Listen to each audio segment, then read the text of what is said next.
Halo, assalamualaikum warahmatullahi wabarakatuh. Halo anak hebat, semoga semuanya dalam keadaan sehat dan bersemangat untuk belajar hari ini ya. Kali ini kita akan belajar pengaruh potensi sumber daya alam terhadap mata pencaharian masyarakat. Sumber daya alam yang berlimpah dan bervariasi mempengaruhi mata pencaharian yang ada di masyarakat. Berikut berbagai mata pencaharian yang ada di masyarakat sesuai dengan wilayahnya. Pertama, mata pencaharian di dataran rendah. Mata pencaharian di dataran rendah antara lain yang pertama, petani. Sebagian besar mata pencaharian masyarakat di Indonesia adalah petani, terutama petani padi. Selain padi, tumbuhan yang cocok ditanam di dataran rendah antara lain jagung, bayam, cabai, dan tomat. Kegiatan petani ini termasuk kegiatan produksi yang menghasilkan barang. Namun, ada juga petani sayur yang menghasilkan jasa. Misalnya, petani tersebut mengolah lahan milik orang lain. Sistem upahnya bisa dengan bagi hasil atau dibayar per hari.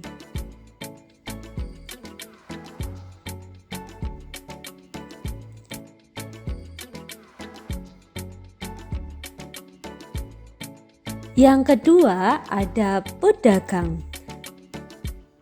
Selain petani, mata pencaharian sebagai pedagang juga banyak terdapat di dataran rendah. Misalnya pedagang pakaian, makanan, dan minuman, serta bahan bangunan.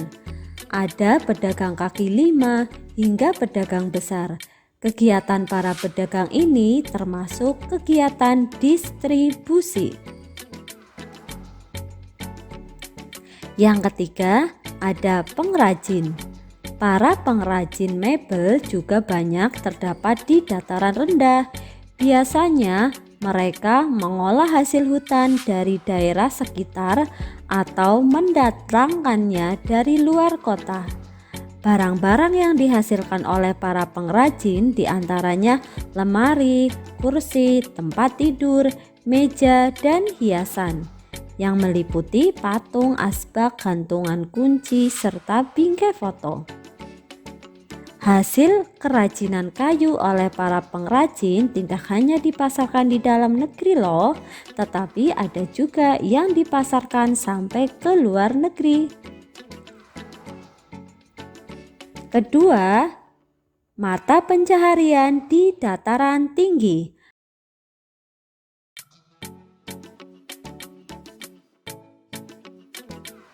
Mata pencaharian di dataran tinggi ada pertama yaitu peternak. Peternak hewan banyak terdapat di daerah dataran tinggi karena memiliki udara yang sejuk. Contohnya peternak sapi, kuda, ayam, dan domba. Para peternak biasanya menjual hasil ternaknya kepada pengelola hasil peternakan. Misalnya susu, telur, dan daging dijual ke pedagang bahan makanan.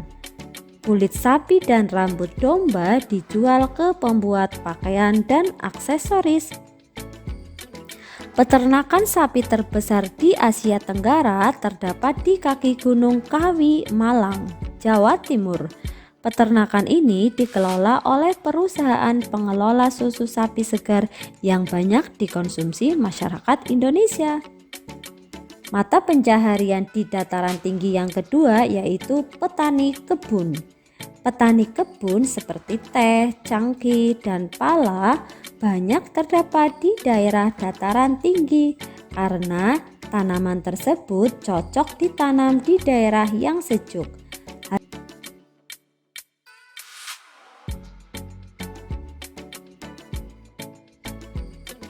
Hasil kebun tersebut kemudian didistribusikan kepada pengolah hasil perkebunan. Misalnya, teh dijual ke pembuat bahan minuman dan pala dijual ke pedagang bahan makanan.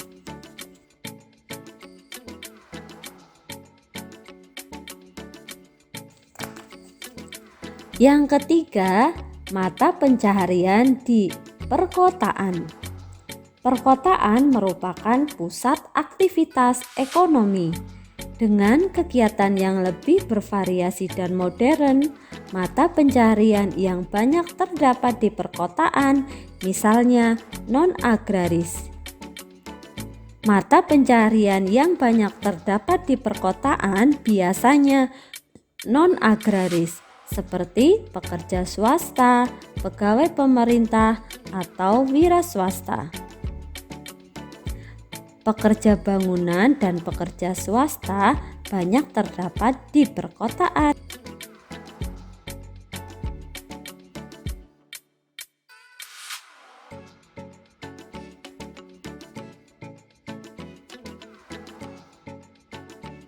Demikian penjelasan mengenai pengaruh potensi sumber daya alam terhadap mata pencaharian masyarakat.